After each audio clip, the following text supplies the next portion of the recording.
ওরে জিবরাইল যাও আমার হাবিবের কাছে যাও, আমার হাবিবকে গিয়ে সুসংবাদ জানায়া দাও। কুল ইয়া ইবাদিয়াল্লাযীনা আসরাফু আলা আনফুসিহিম লা তাকনাতু মির রাহমাতিল্লাহ ইন্নাল্লাহা ইয়াগফিরুয যুনুবা জামিআ ইন্নাহু হুয়াল গফুরুর রাহিম।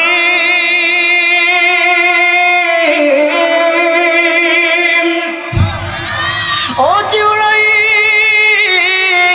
যাও আমার বন্ধুকে গিয়ে সুসংবাদ জানায়া দাও, আমার দোস্তকে গিয়ে তুমি সুসংবাদ জানায়া দাও, আমার সালাম দিও। জিবরাইল আলাইহিস সালাতু ওয়াস সালাম আল্লাহর নবীর কাছে আসলেন, আয়েশা সালাম দিলেন, আসসালাতু ওয়াস সালামু আলাইকা ইয়া রাসূলুল্লাহ, আসসালাতু ওয়াস সালামু আলাইকা ইয়া হাবিবাল্লাহ। ও নবীজি আল্লাহ তাআলার পক্ষ থেকে আপনি সালাম গ্রহণ করুন। ও নবীজি আপনার কাছে যে দুইজন ব্যক্তি এসেছে তারা আল্লাহর দরবারে অনুতপ্ত হচ্ছে, লজ্জিত হচ্ছে, তারা আল্লাহ তাআলার কাছে তাওবা করতে চায়, আল্লাহর দিকে ফিরে আসতে চায়। আপনার কাছে যে দুইজন ব্যক্তি এসেছে তাদেরকে আপনি শোনায়া দেন। কুল ইয়া ইবাদিয়াল্লাযীনা আসরাফু আলা আনফুসিহিম লা তাকনাতু মির রাহমাতিল্লাহ ইন্নাল্লাহা ইয়াগফিরুয যুনুবা জামিআ ইন্নাহু হুয়াল গফুরুর রাহিম। আগে নবীজি তাদেরকে আপনি শোনায়া দেন, তারা যে অনুতপ্ত হয়েছে, লজ্জিত হয়েছে, তারা যেন আল্লাহ তাআলার রহমত থেকে নৈরাশ না হয়, তারা বুক ভরা আশা নিয়ে আল্লাহর কাছে যেন তারা তাওবা করে, তারা যেন ভালো করে অনুতপ্ত হয়, সামনে আর কখনো কোনো গুনাহ করবে না, আর কখনো তারা গুনাহের কাজে জড়িত হবে না। এইরকম যদি আল্লাহর কোন বান্দা আল্লাহ তাআলার কাছে তাওবা করতে পারে, আল্লাহ তাআলার কাছে অনুতপ্ত হতে পারে, লজ্জিত হতে পারে, তাহলে আমার আল্লাহ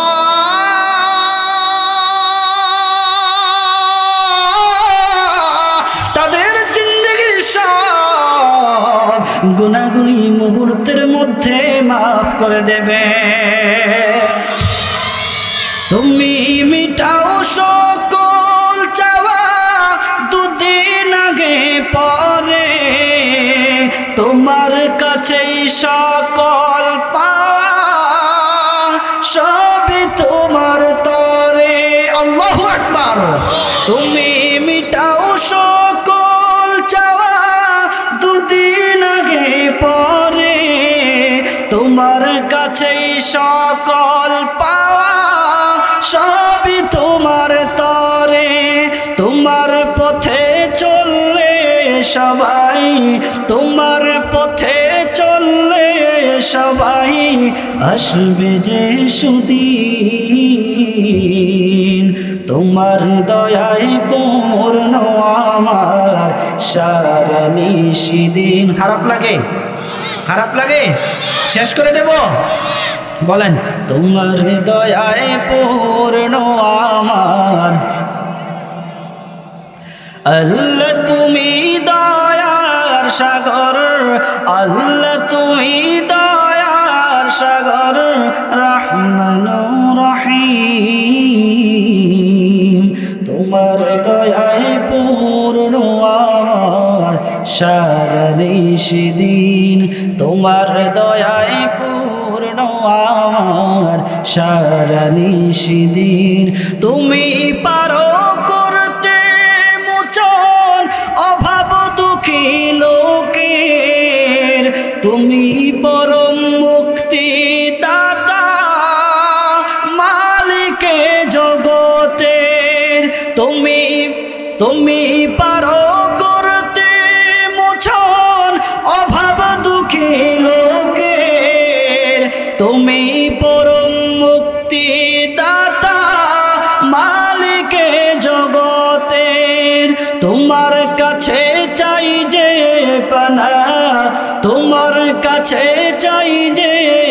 না আমরা প্রতিদিন,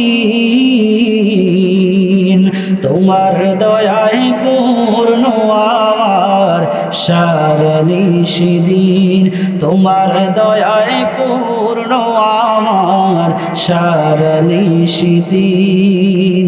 সম্মানিত হাজরিন, আল্লাহর নবী মুহাম্মদুর রাসূলুল্লাহ সাল্লাল্লাহু আলাইহি ওয়াসাল্লামকে উক্ত আয়াত নাজিল করে জানিয়ে দিয়েছেন, হে নবী আপনি বলে দিন যারা নফসের প্রতি জুলুম করেছে, অন্যায় কাজ করেছে, অপরাধ করেছে, তারা যেন আল্লাহ তাআলার রহমত থেকে নৈরাশ না হয়।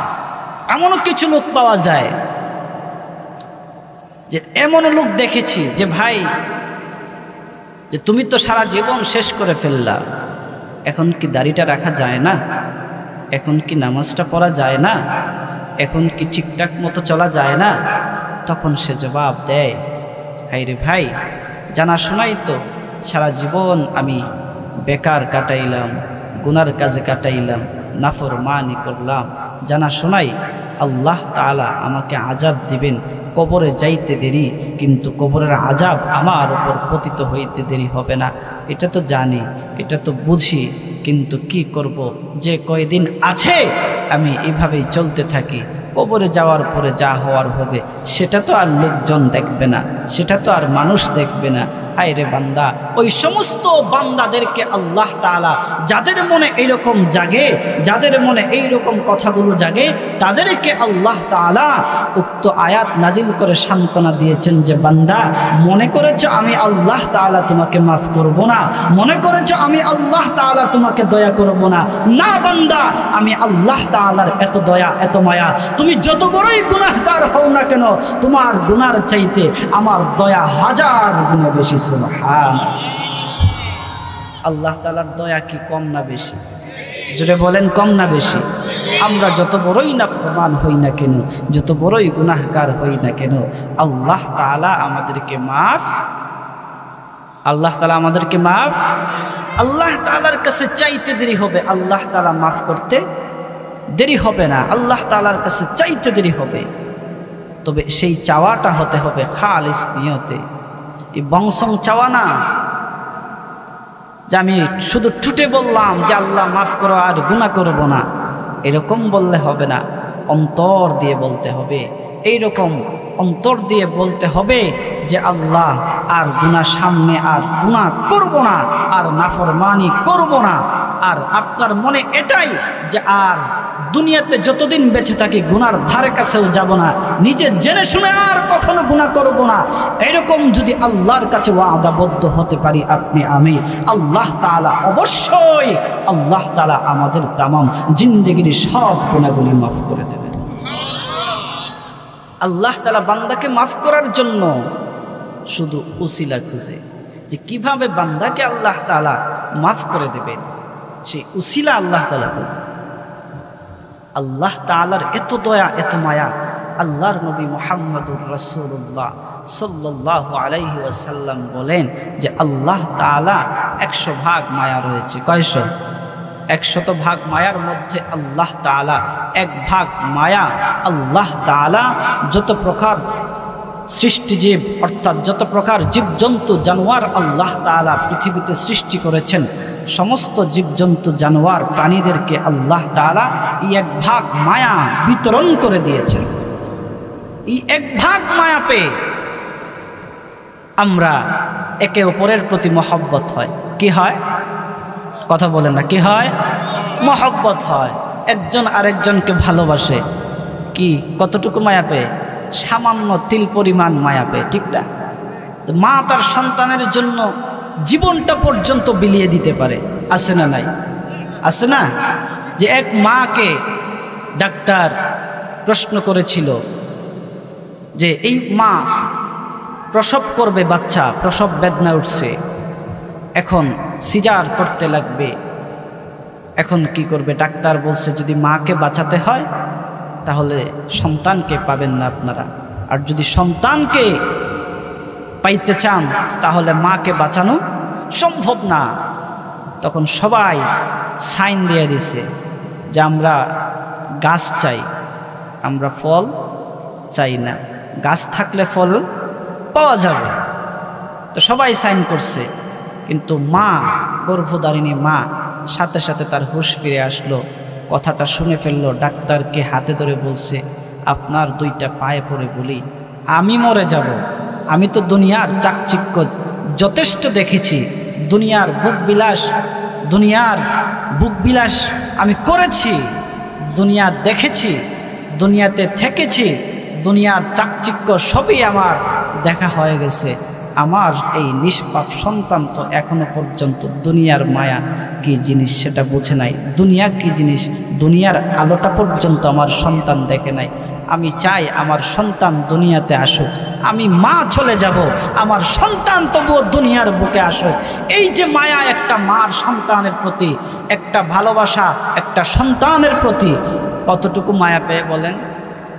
সামান্য এক ভাগ থেকে সামান্য কিঞ্চিত পরিমাণ মায়া পেয়ে তার মা তার সন্তানকে এত মহব্বত করে, সন্তানের জন্য মা তার জীবনটা পর্যন্ত দিয়ে দিতে পারে, বাবা তার সন্তানের জন্য জীবনটা পর্যন্ত দিয়ে দিতে পারে। বন্ধুকে ছাড়া বোঝে না। এই সামান্য মায়া পেয়ে একটা পশু আর একটা পশুর প্রতি দরদ হয়, ভালোবাসা হয়। কি হয়ে? কি পেয়ে? ভালোবাসা পেয়ে, মহব্বত পেয়ে। আর আল্লাহ তাআলা ৯৯ ভাগ মায়া নিজের জন্য রেখে দিয়েছেন। সকলে বলি সুবহানাল্লাহ। কত ভাগ মায়া? ৯৯ ভাগ মায়া। এই জন্য বান্দা যখন কোনো গুনাহ করে, বান্দা যখন কোনো নাফরমানি করে, বান্দা নাফরমানি করতে যায়, ফেরেশতারা বলে, ওগো আল্লাহ, তোমার বান্দা এখন গুনাহ করতে যাচ্ছে, তোমার বান্দা এখন গুনাহ করবে, তোমার বান্দা এখন গুনাহ করতেছে, ওগো আল্লাহ তোমার বান্দাকে শেষ করে দেই, তোমার বান্দাকে ধ্বংস করে দেই, তোমার জন্য করতেছি। আমার বান্দা এখন গুনাহ করবে, আমার বান্দা এখন গুনাহ করতে যাচ্ছে। ও আমার ফেরেশতারা, গুনাহ করে যখন সে আবার আমার দিকে ফিরে আসবে, আয়েশা আমার কদমে সিজদা দিয়ে যখন বলবে, আল্লাহ গো আমি গুনাহ করে ফেলেছি, অন্যায় কাজ করে ফেলেছি, অপরাধ করে ফেলেছি, আল্লাহ আর জিন্দেগিতে আমি আর গুনাহ করব না, আমি আর নাফরমানি করব না। ওগো আল্লাহ তুমি আমাকে মাফ করে দাও, তুমি আমাকে মাফ করে দাও। তুমি যদি মাফ না করো গো আল্লাহ, কোথায় যাব, কার কাছে যাব, কার কাছে গিয়ে আমি মাফ চাইব? ওগো আল্লাহ তোমার বান্দার তো অভাব নাই, কিন্তু আমার রবের অভাব। ওগো আল্লাহ তুমি ছাড়া আমার কেউ নাই, তুমি আমাকে মাফ করে দাও। বান্দা যখন এইভাবে আল্লাহর কাছে অনুতপ্ত হবে, তখন আল্লাহ তাআলা ফেরেশতাদেরকে বলেন, ফেরেশতারা তোমরা না বলেছিলে আমার বান্দাকে তোমরা ধ্বংস করে দিবা? এই যে দেখো আমার বান্দা এখন আমার কাছে অনুতপ্ত হচ্ছে, আমার বান্দা এখন আমার কাছে লজ্জিত হচ্ছে, আমার বান্দা এখন তার নিজের ভুল বুঝতে পেরেছে।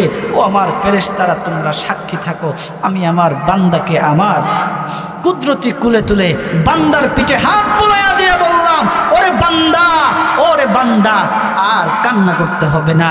বান্দার চোখের পানি নাকের ডগায় আসার আগে আগে আল্লাহ তাআলা ফেরেশতাদেরকে সাক্ষী রেখে বান্দার জীবনের সব গুনাহগুলি মাফ করে দেন।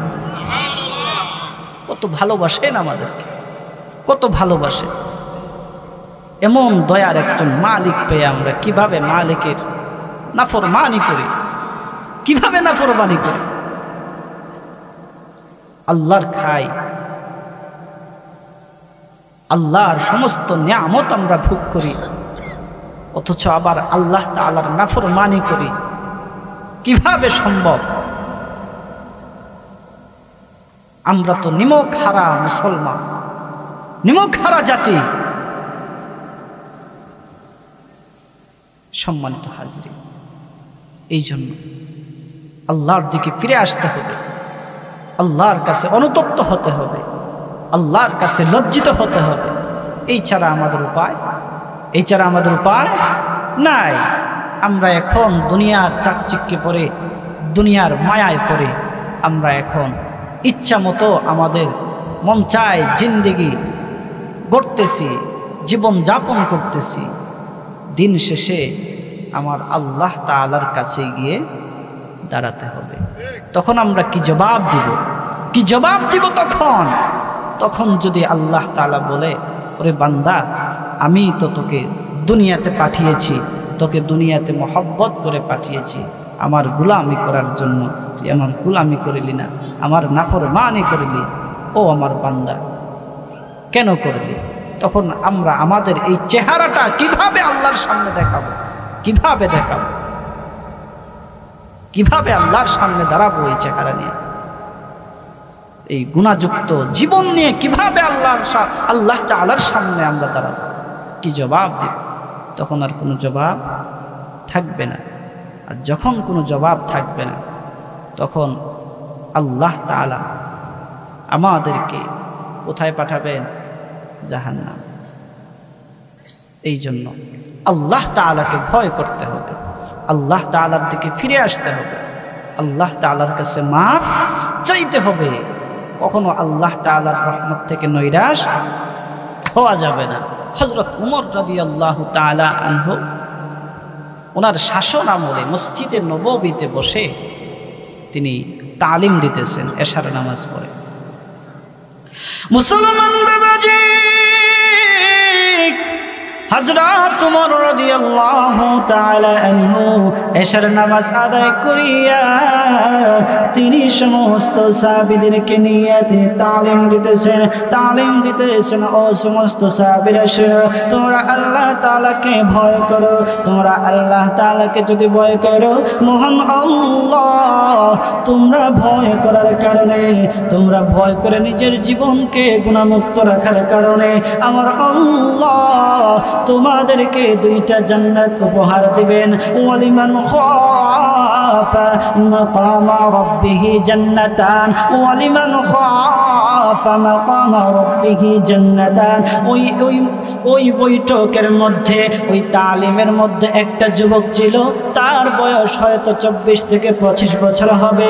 ওই আল্লাহর বান্দা যুবক হযরত উমর রাদিয়াল্লাহু তাআলা আনহুর কথাটা তার অন্তরের মধ্যে গেঁথে গেল, আর এই আয়াতটা গেঁথে গেল। সে নিজে নিজে অনুতপ্ত হইতে লাগলো। হায়রে উমর রাদিয়াল্লাহু তাআলা আনহু তো বলেছেন যে তার জিন্দেগিকে, যে তার জীবনকে গুনাহমুক্ত রাখবে, গুনাহমুক্ত রেখে আল্লাহ তাআলাকে ভয় করবে আর নিজের জীবনকে গুনাহমুক্ত রাখবে, আল্লাহ তাআলা তাদেরকে দুইটা জান্নাত পুরস্কার দান করবে। আমি আজকে থেকে দুইটা জান্নাত চাই। আমি আর কখনো গুনাহ করব না, আমি আর কখনো অন্যায় কাজ করব না। আল্লাহর বান্দা যুবক তালিম শেষ হওয়ার পর সে বাড়ির দিকে রওনা করলো। বাড়ির দিকে রওনা করতে লাগলো। প্রতিমধ্যে একজন নারীর সাথে তার সাক্ষাৎ হয়ে গেল। নারী তাকে প্রলোভন দেখায়া ঘরের ভিতরে নিয়ে গেল। নারী তাকে কুপ্রস্তাব দিল, নারীর মনের বাসনা পূরণ করার জন্য তাকে প্রস্তাব দিল। আল্লাহর বান্দা যুবক সাথে সাথে উমর রাদিয়াল্লাহু তাআলা আনহুর কথা স্মরণ হয়ে গেছে। আরে উমর রাদিয়াল্লাহু তাআলা আনহু তো বলেছেন ওয়ালিমান খাফা মাকামা রাব্বিহি জান্নাতান, ওয়ালিমান খাফা মাকামা রাব্বিহি জান্নাতান। এখন যদি আমি গুনাহ করি, এখন যদি আমি জিনা করি, এখন যদি আমি আল্লাহ তাআলার নাফরমানি করি, আমি আল্লাহ তাআলার সামনে কি জবাব দেব? আল্লাহ তাআলার সামনে আমি কি নিয়ে দাঁড়াবো? আল্লাহ তাআলার সামনে দাঁড়ানোর মতো যোগ্যতা আমার থাকবে না, ক্ষমতা আমার থাকবে না। সে এই ভয়ে উক্ত আয়াত তেলাওয়াত করতে করতে দৌড় দিয়ে ঘর থেকে বের হয়ে গেল। দৌড় দিয়ে ঘর থেকে বের হয়ে বাড়িতে চলে গেল। বাড়িতে গিয়ে তার বাবাকে ডাকতেছে, ওগো বাবা,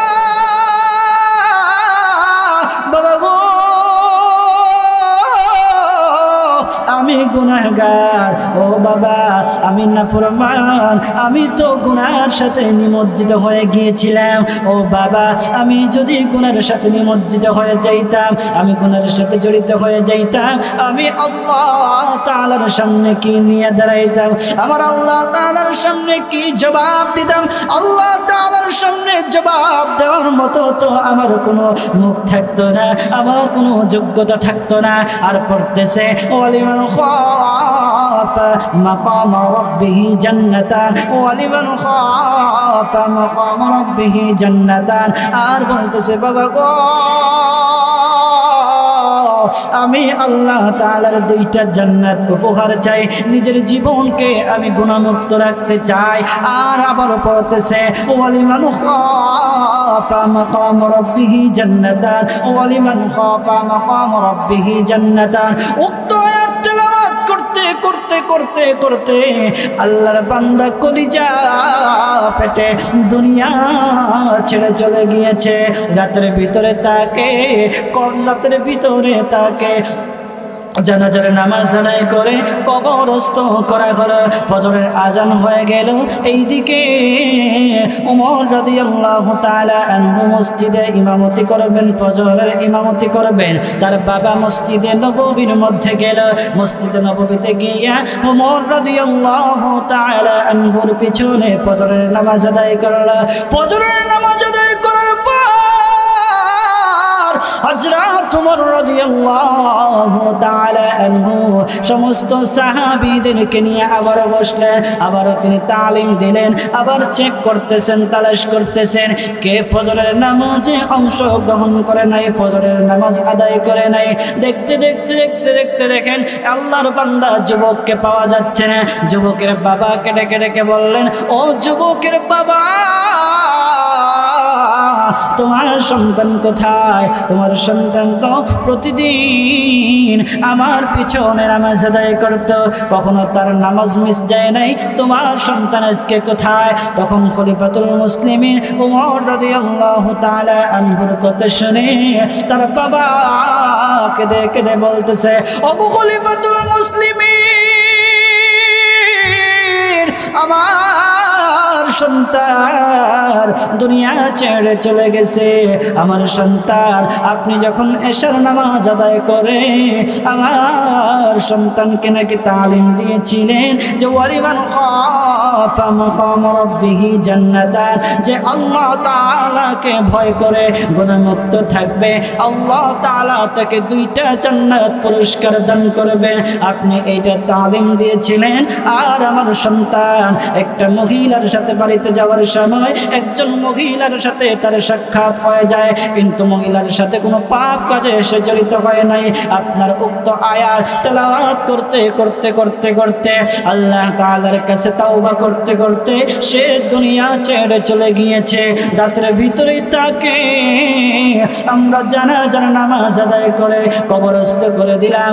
আল্লাহর বান্দার কথা শুনে হযরত ওমর রাদিয়াল্লাহু তাআলা আনহু বলেন, ওরে যুবকের বাবা, চলো তোমার সন্তানের কবর জিয়ারত করি। কবর জিয়ারত করলেন। কবর জিয়ারত করে তিনি মুরাকাবায় গেলেন। মুরাকাবা শেষ করিয়া তিনি যুবকের বাবাকে ডেকে ডেকে বলতেছেন, ও যুবকের বাবা, তোমাকে কি আমি সুসংবাদ দিব না? তুমি কি সুসংবাদ শুনতে চাও? জি হ্যাঁ, আমি সুসংবাদ শুনতে চাই। তখন খলিফাতুল মুসলিমিন ওমর রাদিয়াল্লাহু তাআলা আনহু বলেন, যুবকের বাবা শুনো, তোমার সন্তান আল্লাহ তাআলাকে ভয় করে তার জীবনকে গুনাহমুক্ত রেখেছে। আল্লাহ তাআলাকে ভয় করে সে গুনাহ করে নাই, আল্লাহ তাআলাকে ভয় করেছে। আল্লাহ তাআলা তার প্রতি খুশি হইয়া মহান আল্লাহ তাকে দুইটা জান্নাত উপহার দিয়ে দিছে। সম্মানিত হাজরিন, আল্লাহ তাআলার এত দয়া, এত মায়া, এত ভালোবাসা বান্দাদের প্রতি যে বান্দা আল্লাহ তাআলার কাছে চাইতে দেরি, বান্দাকে আল্লাহ তাআলা মাফ করতে দেরি না। এই জন্য আমার ভাইরা, আমার বাবাজিরা, পায়ে হাত দিয়া বলি, অতীতে আমরা যা গুনাহ করে ফেলেছি, অন্যায় কাজ করে ফেলেছি, আমরা কখনো যেন আল্লাহ তাআলার রহমত থেকে নৈরাশ না হয়, কখনো যেন না। গুনাহ হবে, গুনাহ করা বান্দার কাজ। গুনাহ করা কি? বান্দার কাজ। বান্দার দ্বারা গুনাহ হয়ে যাবে, সেটা হবেই। শয়তানের ধোঁকায় পড়ে বান্দা কোনো না কোনো গুনাহ করে ফেলবে। কিন্তু আমার আল্লাহ তাআলার কাজ হচ্ছে কি? বান্দাকে মাফ করা। সুবহানাল্লাহ। এই জন্য আল্লাহ তাআলার কাছে সব সময় চাইব। আল্লাহ তাআলার কাছে কি করব? আমরা সব সময় চাইব, সব সময় আল্লাহ তাআলার কাছে চেয়ে আল্লাহ তাআলার কাছে আমরা পছন্দের পাত্র, পছন্দনীয় হয়ে যাব আল্লাহ তাআলা। বান্দা আল্লাহ তাআলার কাছে যত বেশি চায় আল্লাহ তাআলা তত বেশি খুশি হয়। বান্দা আল্লাহ তাআলার কাছে যত বেশি চায় তত বেশি আল্লাহ তাআলা খুশি হয়।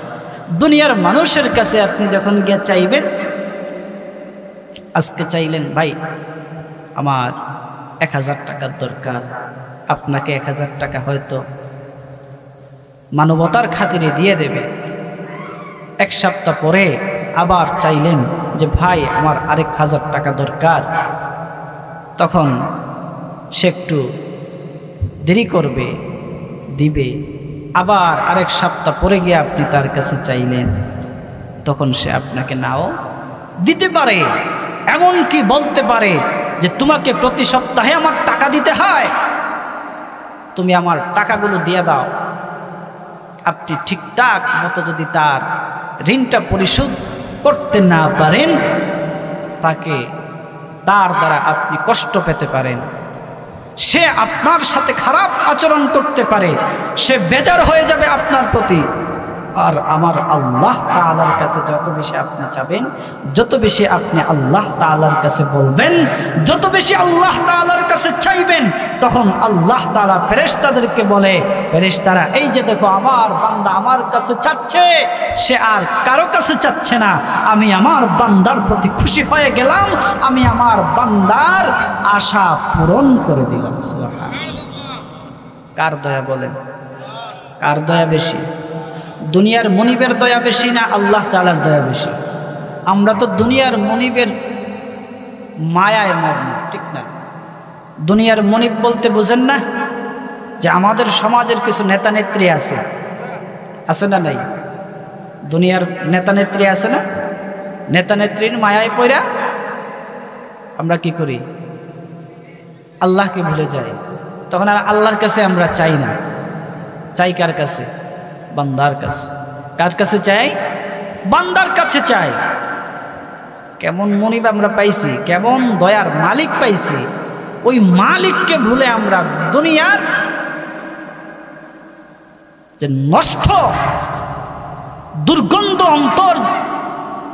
দুর্গন্ধযুক্ত অন্তর, পচা সেই মানুষের মায়ায় আমরা মগ্ন, তার কথায় আমরা চলি, আছে না নাই? তার কথায় আমরা চলি। সে যদি বলে যে আমার জন্য আরেক ভাইকে গুলি কর, সে আমার সাথে খারাপ আচরণ করেছে, তাকে ক্রস ফায়ার করতে হবে, আমরা আরেক ভাইকে ক্রস ফায়ার করতে দ্বিধাবোধ করি না। অথচ সেই লোক যার কথায় আরেক ভাইকে আমরা আঘাত করেছি, সে আমার আপন নাকি আমার আল্লাহ আপন? আল্লাহ আপন নাকি বান্দা আপন? এই জন্য কথা শুনতে হবে তার, কথা শুনতে হবে আল্লাহ, মানতে হবে কার? আল্লাহ। দুনিয়ার মানুষ স্বার্থে আপনাকে ভালোবাসে, দুনিয়ার মানুষ স্বার্থে আপনাকে ভালোবাসে, স্বার্থ শেষ তো আপনার আর খোঁজখবর নাই। স্বার্থ ফুরালে কেটে পড়ে, স্বার্থ ফুরালে কি পড়ে? কেটে পড়ে। দেখেন না, কয়েক মাস আগেই বাংলার সোনার ছেলেদেরকে, সহজ সরল ছেলেদেরকে রাস্তার মধ্যে লেলিয়ে দিয়েছে, পিস্তল দিয়ে, অস্ত্র দিয়ে লেলিয়ে দিয়েছিল না? কি কন, দিয়েছিল না? দিয়েছিল। যখন আল্লাহ তাআলার ফয়সালা হয়ে গেল, স্বৈরাচারের পতন, সেই স্বৈরাচার বিদায় নিয়ে গেল, তার দাদা বাবুদের দেশে চলে গেল। এই দিকে যে তার ছেলাপেলা সঙ্গপঙ্গরা ছিল, যাদেরকে সে খাটিয়েছে, যাদেরকে দিয়ে হত্যা করিয়েছে, তাদের খোঁজ খবর নেয়ার মতো সময় এখন বুঝেন আপনকে, আপনকে আল্লাহ। আপনি যার কথায় আরেক ভাইকে আঘাত করেছিলেন, সেই ভাই সেই ভাই দিন শেষে আপনার সাথে সাক্ষাৎ হতে পারে, কিন্তু যার কথায় আপনি আঘাত করেছেন সেই লোকটা আপনার খোঁজখবর নিচ্ছে না। তার মনে বোঝা যায় কি দুনিয়ার মানুষ হচ্ছে স্বার্থপর, দুনিয়ার মানুষ কি স্বার্থপর। কথা শুনতে খারাপ লাগলেও এটাই বাস্তব, কিচ্ছু করার নাই, কিচ্ছু করার নাই। কেমন স্বার্থপর আরেকটু বলি, দেখেন কেমন স্বার্থপর। যে নেতা নেত্রী যারা আছে তাদের সন্তান সন্তানাদিদেরকে, নাতি নাতনিদেরকে ভালো ভালো স্কুলে কলেজে পড়ায়। পড়ায় কি পড়ায় না? পড়ায় কি পড়ায় না? পড়ায় না? পড়ায়। কিন্তু আমার সোনার ছেলেরা, যুবক ভাইরা তাদের কথায় চলে, তাদের কথায় তার জীবনটা শেষ করে দেয়।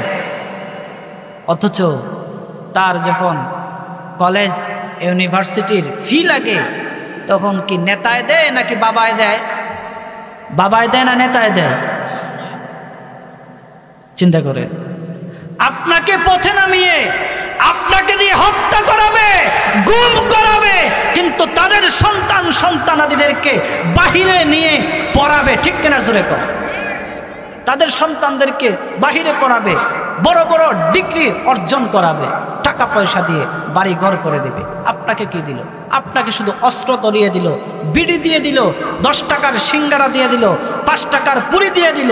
আপনি তা পেয়ে আপনি নেতার কথায়, আপনি নেতার মায়ায় পড়ে আপনি আপনার আরেক ভাইয়ের গলায় ছুরি দিয়ে দিলেন, আরেক ভাইয়ের মাথায় আপনি আঘাত করলেন, আরেক ভাইয়ের বুকে আপনি গুলি চালিয়ে তার জীবনটা ঝাঁঝরা করে দিলেন।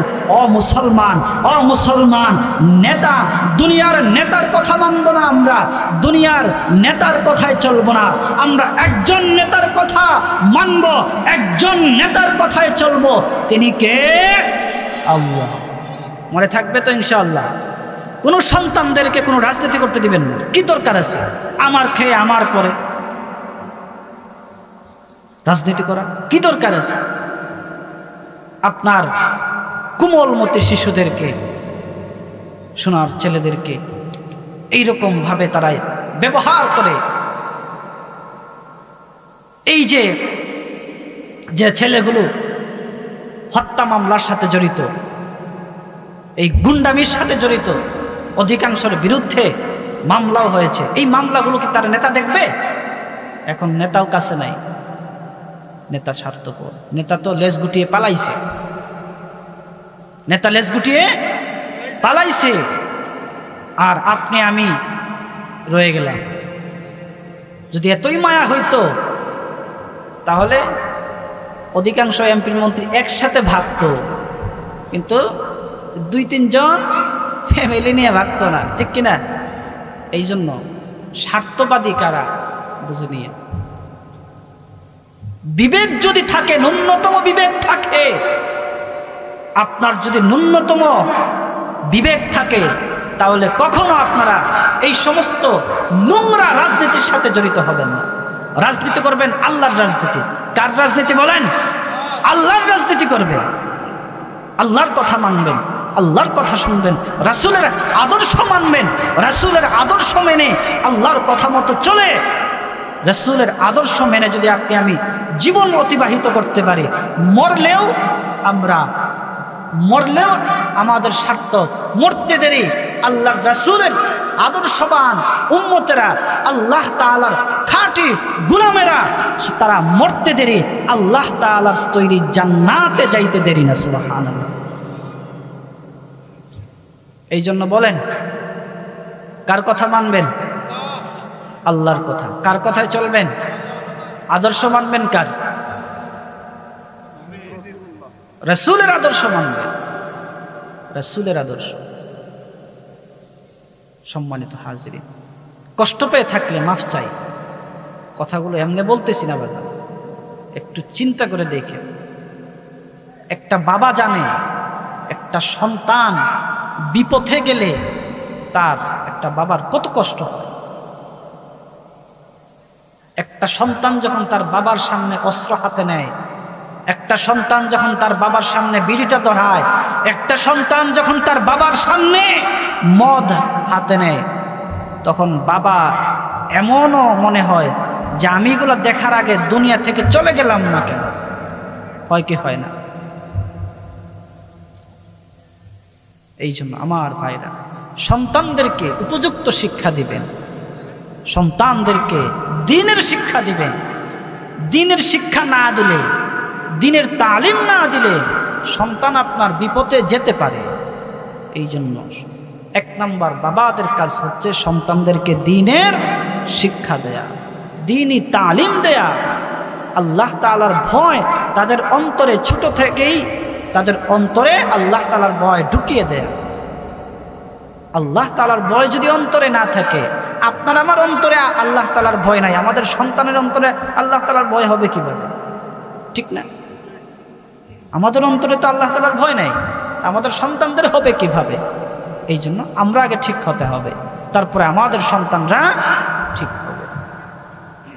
সম্মানিত হাজিরিন, আল্লাহ তাআলাকে সর্বদা ভয় করবেন। আল্লাহ তাআলাকে ভয় করে সবসময় নিজেকে গুনাহমুক্ত রাখবেন। আর আল্লাহ তাআলাকে ভয় করে গুনাহমুক্ত রেখে সবসময় আল্লাহ তাআলা দেয়া, আল্লাহ তাআলার দেয়া ইস্তিগফার পাঠ করবেন। আস্তাগফিরুল্লাহ, আস্তাগফিরুল্লাহ, আস্তাগফিরুল্লাহ, আস্তাগফিরুল্লাহ, আস্তাগফিরুল্লাহ।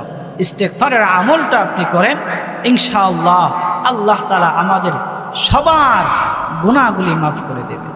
ইস্তিগফার এমন একটা মেডিসিন, কেউ যদি ইস্তিগফারের আমলটা কন্টিনিউ করতে পারে, আল্লাহ তাআলার কাছে সে এমন পছন্দের হয়ে যাবে, আল্লাহ তাআলার কাছে সে এমন গ্রহণযোগ্যতা অর্জন করবে। ওই বান্দাটা তার জবান যদি আল্লাহ তাআলার কাছে কবুল হয়ে যায়, মুস্তাজাবুদ দাওয়া সে হয়ে যায়, আল্লাহ তাআলা যদি তাকে কবুল করে ফেলেন, তাহলে ওই বান্দা মুখে যা বলবে, আল্লাহ তাআলার কাছে যা চাইবে, আল্লাহ তাআলার কাছে সে চাইতে দেরি আমার আল্লাহ তাআলা তাকে দিতে দেরি করবেন না। সুবহানাল্লাহ, আল্লাহু আকবার। এই জন্য বলেন, দুনিয়াতে যতদিন থাকবেন ততদিন ইস্তিগফার করবেন ইনশাআল্লাহ। হাত উঠান, ইনশাআল্লাহ বলেন, বলেন আস্তাগফিরুল্লাহ, আস্তাগফিরুল্লাহ, আস্তাগফিরুল্লাহ, আস্তাগফিরুল্লাহ। পারবেন তো ইনশাআল্লাহ? আপনি হাঁটতেছেন, পড়েন আস্তাগফিরুল্লাহ, আস্তাগফিরুল্লাহ। বসে আছেন, পড়েন আস্তাগফিরুল্লাহ। গীবত করে সময় কাটায় লাভ নাই, গীবত করে সময় কাটায় লাভ নাই। জীবনের বেশর্ধেক সময় চলে গেছে। এখন যে সময়টুকু আছে অল্প সময় দাড়ি সাদা হয়ে গেছে, দাড়ি পাকা ধরেছে। আর কয়দিন শেষ না? এই জন্য আমার ভাইরা, আর সময় নষ্ট না কইরা মনে মনে পড়তে থাকেন আস্তাগফিরুল্লাহ, আস্তাগফিরুল্লাহ, আস্তাগফিরুল্লাহ, আস্তাগফিরুল্লাহ, আস্তাগফিরুল্লাহ। 4 দোকান এক একটা সংসদ ভবন হয়ে গেছে। 4 দোকান এক একটা কি সংসদ ভবন, ঠিক না?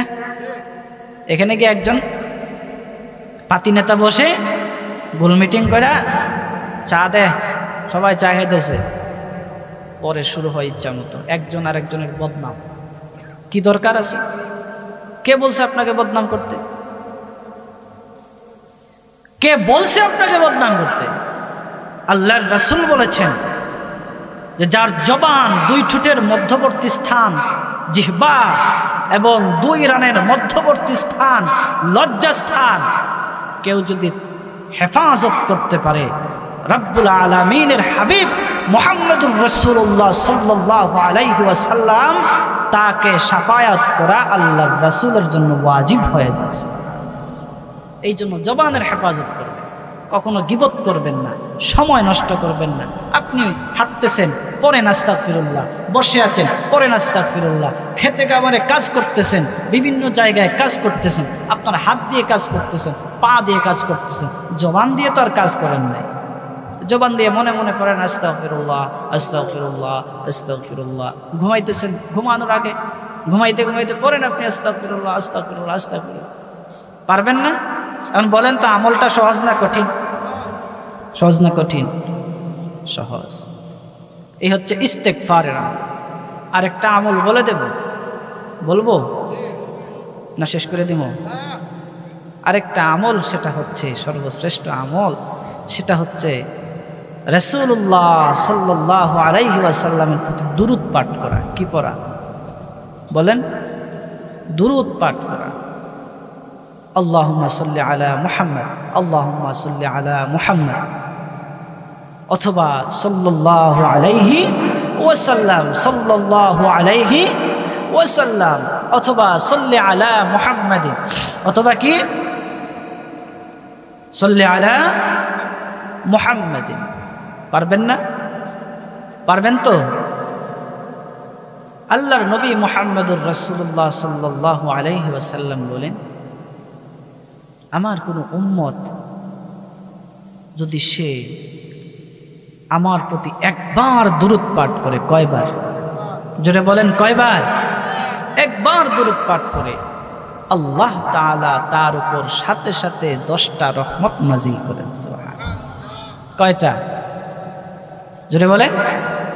10টা রহমত নাজিল করেন। শুধু তা নয়, আল্লাহ তাআলা সাথে সাথে ওই বান্দার 10টা গুনাহ মাফ করে দেন। ওই 10টা গুনাহ আল্লাহ তাআলা মাফ করে দিয়ে শেষ নয়, ওই 10টা গুনাহকে আল্লাহ তাআলা নেকির দ্বারা পরিবর্তন করে দেয়। সুবহানাল্লাহ। এই জন্য যতদিন দুনিয়াতে বাঁচবেন ততদিন পড়বেন সাল্লাল্লাহু আলাইহি ওয়াসাল্লাম, অথবা সাল্লি আলা মুহাম্মদ, সাল্লি আলা মুহাম্মদ, অথবা আল্লাহুম্মা সাল্লি আলা মুহাম্মদ, আল্লাহুম্মা সাল্লি আলা মুহাম্মদ। দেখি বলেন তো, জোরে বলেন। এটা তো শিখার জায়গা নাকি?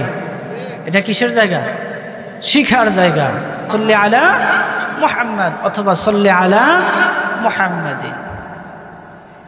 আল্লাহর কোন বান্দা তার জবান দিয়ে শুধু বের করে সাল্লাল্লাহু আলাইহি ওয়াসাল্লাম, তার জবান থেকে দুরূদটা বের হওয়ার সাথে সাথে সমগ্র দুনিয়া ঘুরতে থাকে আর বলতে থাকে, আমি অমুকের পুত্র, অমুকের দুরূদ সে নবীজি সাল্লাল্লাহু আলাইহি ওয়াসাল্লামের প্রতি দুরূদ পাঠ করেছে।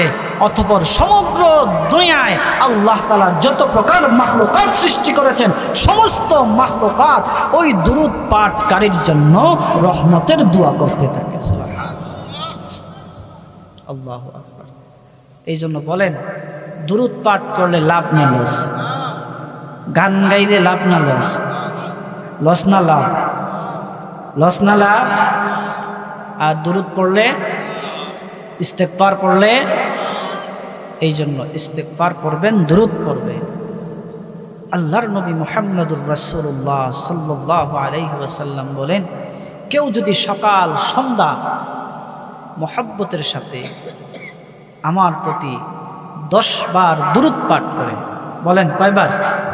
10 বার দুরূদ পাঠ করে, সাল্লি আলা মুহাম্মাদিন, সাল্লি আলা মুহাম্মাদিন, আল্লাহুম্মা সাল্লি আলা মুহাম্মদ, আল্লাহুম্মা সাল্লি আলা মুহাম্মদ, সে যদি দৈনিক 10 বার আমার প্রতি দুরূদ পাঠ করতে পারে, কাল কিয়ামতের দিন আমি আমার এই উম্মতকে শাফায়াত করব। সুবহানাল্লাহ। মুসলমান বাবাজি, গভীর মনোযোগ। হযরত শাইখ শিবলি রাহমাতুল্লাহি আলাইহি তিনি কাবা ঘর তওয়াফ করতেছেন। দেখেন একটা আল্লাহর বান্দা যুবক শুধু পড়তেছে সাল্লি আলা মুহাম্মদ, সাল্লি আলা মুহাম্মদ, সাল্লি আলা মুহাম্মদ। আল্লাহর বান্দা শাইখ শিবলি রাহমাতুল্লাহি আলাইহি যুবককে ডেকে ডেকে বললেন, ওরে যুবক, তুমি শুধু বারবার পড়তেছ, রাসূলের প্রতি দুরূদ পড়তেছ, তুমি কি অন্য কোনো দোয়া বা কালাম জানো না? তুমি কেন রে বারবার রাসূলের প্রতি দুরূদ পাঠ করো? তখন আল্লাহর বান্দা যুবক ডেকে ডেকে বলতেছে, ওগো আল্লাহর ওলি, আমি দুরূদ পড়ে যে উপকৃত হয়েছি, অন্য কোনো দোয়া বা কালাম পড়ে এইরকম উপকৃত হই নাই। তখন তিনি বললেন, কি তুমি এমন উপকৃত হয়েছ? তখন আল্লাহর বান্দা যুবক ডেকে ডেকে বলতেছে, ওগো শাইখ, আমি আর আমার বাবা হজ করার জন্য মক্কার উদ্দেশ্যে রওনা করলাম। প্রতিমধ্যে দেখি আমার বাবা অসুস্থ হয়ে পড়ে গেছেন। বাগদাদ শহরে অবস্থান করার পর আমার বাবা ভীষণভাবে জ্বরাক্রান্ত হয়ে গেছেন। কিছুদিন বাগদাদ শহরে অবস্থান করার পর আমার বাবা দুনিয়া ছেড়ে চলে গিয়েছেন।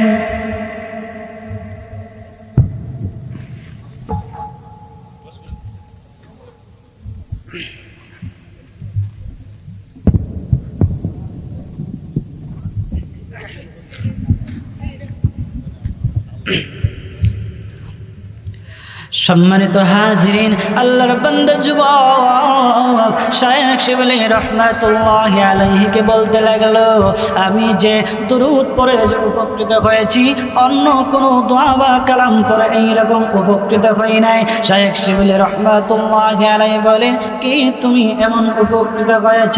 বলো বলো। তখন আল্লাহর ওলির কথা শুনে যুবক ডেকে ডেকে বলতেছে, ওগো আল্লাহর ওলি, আমি আর আমার বাবা হজ করার জন্য কাবার উদ্দেশ্যে রওনা করলাম। আমার বাবা বাগদাদ শহরের মধ্যে আয়েশা অসুস্থ হয়ে পড়ে। কিছুদিন অবস্থান করার পর আমার বাবা ভীষণভাবে জ্বরাক্রান্ত হয়ে দুনিয়া ছেড়ে চলে গেলেন। দুনিয়া ছেড়ে চলে যাওয়ার সময় আমার বাবার চেহারা শুকুরের চেহারার মতো হয়ে গেছে। আমি চিন্তায় পড়ে গেলাম, আমার বাবার এই অবস্থা, এখন যদি আমি আশপাশের লোকদেরকে জানাই, আমার আশপাশের লোকেরা কি বলবে? না জানে কত বড় আকাম করেছে, কত বড় নাফরমান ছিল। এই জন্য আল্লাহ তাআলা হয়তো তাকে এইভাবে আযাব দিয়েছেন, এই শাস্তি দিয়েছেন। আমি আর কাউকে বলতে পারলাম না, আমি আর কাউকে কিচ্ছু বললাম না। না বলিয়া কান্না করতে করতে করতে করতে ঘুমায় পড়লাম। ঘুমের ঘরে স্বপ্নে দেখি কে যেন আমার বাবার কাছে আসলেন। এত সুন্দর চেহারা, জিন্দেগিতে আমি কখনো এইরকম চেহারার অধিকারী মানুষ আমি কখনো দেখি নাই। এত সুন্দর মানুষ, পাগড়ি পরিধান করা জান্নাতি মানুষ আমার বাবার সামনে আইসা আমার বাবার চাদরটা উঠাইয়া আমার বাবার চেহারার মধ্যে হাত বুলিয়ে দিয়েছেন। সাথে সাথে আমার বাবার চেহারা মানুষের চেহারায় রূপান্তরিত হয়ে পূর্ণিমার চাঁদের ন্যায় আলোকিত হয়ে গেছে। আমি তিনাকে জিজ্ঞাসা করলাম, কে আপনি? কি আপনার পরিচয়? আপনার পরিচয়টা দেন। তখন তিনি বলতেছেন, রে যুবক, তুমি কি আমাকে চিনো না? তুমি কি আমার কথা শোনো নাই? আমি হচ্ছি মুহাম্মাদুর রাসূলুল্লাহ সাল্লাল্লাহু আলাইহি ওয়াসাল্লাম। আল্লাহু আকবার। আরো জোরে বলেন আল্লাহু আকবার। রাহমাতুল লিল আলামিন নবী, কোরআনে প্রমাণ। আশিক বিনে কে বুঝিবে আমার দয়ার নবীর শান। নবী আমার মদিনারি বুলবুল, আমার আল্লাহ ভালোবেসে নাম রাখিলেন মুহাম্মদ রাসূল। শেষ নবীজি না মানিলে, শেষ নবীজি না মানিলে থাকবে না ঈমান। উম্মত বিনে কে বুঝিবে আমার দয়ার নবীর শান। আশিক বিনে কে বুঝিবে আমার দয়ার নবীর শান। মুসলমান বাবাজি, আল্লাহর বান্দা যুবক, আল্লাহর নবীর কাছ থেকে যখন আল্লাহর নবীর পরিচয় পাইল, তখন আল্লাহর নবীকে বলতেছে, ইয়া রাসূলুল্লাহ, ইয়া হাবিবাল্লাহ, ওগো নবীজি, আমার বাবার মৃত্যুর সংবাদ আমি তো কাউকে দেই নাই, আমি তো কাউকে বলি নাই। ইয়া রাসূলুল্লাহ, ইয়া হাবিবাল্লাহ, কে আপনাকে আমার বাবার মৃত্যুর সংবাদ দিল? আল্লাহর নবী বলতেছেন, রে যুবক, তোমার বাবার একটা আমল ছিল, তোমার বাবা প্রতিদিন আমার প্রতি 300 বার দুরূদ পাঠ করত, আর এই দুরূদটা ফেরেশতারা আমার রওজায় নিয়ে দিয়ে আসতো। আজকে যখন তোমার বাবার দুরূদটা আমার রওজায় পৌঁছায় নাই, এই জন্য আমি ফেরেশতাদেরকে জিজ্ঞাসা করলাম, ফেরেশতারা আমার আশিকের দুরূদটা কোথায়? ফেরেশতারা তোমার বাবার এই অবস্থার কথা জানায় দিল, আর আমি রাসূল তোমার বাবার এই দুর্দিনে তোমার বাবার কাছে ছুটে এসেছি। সম্মানিত হাজরিন, এই জন্য আমার ভাইরা, আমার বাবারা, আমার বন্ধুরা, আল্লাহর হাবিব মুহাম্মদুর রাসূলুল্লাহ সাল্লাল্লাহু আলাইহি ওয়াসাল্লামের প্রতি 300 বার দুরূদ পড়ার কারণে আল্লাহর হাবিব মুহাম্মদুর রাসূলুল্লাহ তার এই দুর্দিনে আল্লাহর নবীর পাশে আইসা দাঁড়াইলেন। ও আমার ভাইরা, আমরাও যদি রাসূলের প্রতি, রাসূলের আশিক হয়ে সব সময় রাসূলের প্রতি যদি দুরূদ পড়তে থাকি, আল্লাহ তাআলা যদি কবুল করে নেন, জিন্দেগিতে একবার হলেও রাসূলকে আমরা স্বপ্নে দেখতে পারবো। রাসূলকে যদি স্বপ্নে দেখে ফেলি, তাহলে আমাদের ভাগ্য কেমন ভালো, আমাদের জন্য আল্লাহ তাআলার তৈরি জান্নাত রেডি হয়ে থাকবে। সুবহানাল্লাহ। সম্মানিত হাজরিন, বেয়াদবি মাফ চাই, আল্লাহ তাআলার কাছে মাফ চাই, হুজুরের কাছেও মাফ চাই। হুজুরকে বসিয়ে রেখে আমার এতটুকু সময় ব্যয় করা আমার পক্ষে উচিত হয় নাই, এই জন্য মাফ চাই, সবার কাছেও মাফ চাই। মনের মধ্যে যদি কোনো কষ্ট পেয়ে থাকেন, আমাকে আল্লাহর ওয়াস্তে মাফ করবেন। আর দুনিয়াতে যতদিন বাঁচবেন বেশি বেশি ইস্তেগফার পাঠ করবেন, আল্লাহকে ভয় করবেন, আর রাসূলের প্রতি দুরূদ শরীফ পাঠ করবেন ইনশাআল্লাহ। আল্লাহ তাআলা আমাদের সবাইকে এই যে কথাগুলো বললাম, কথাগুলোর উপর আমল করার তৌফিক দান করুন। সকলে বলেন আমিন। আসসালামু আলাইকুম ওয়া রাহমাতুল্লাহ।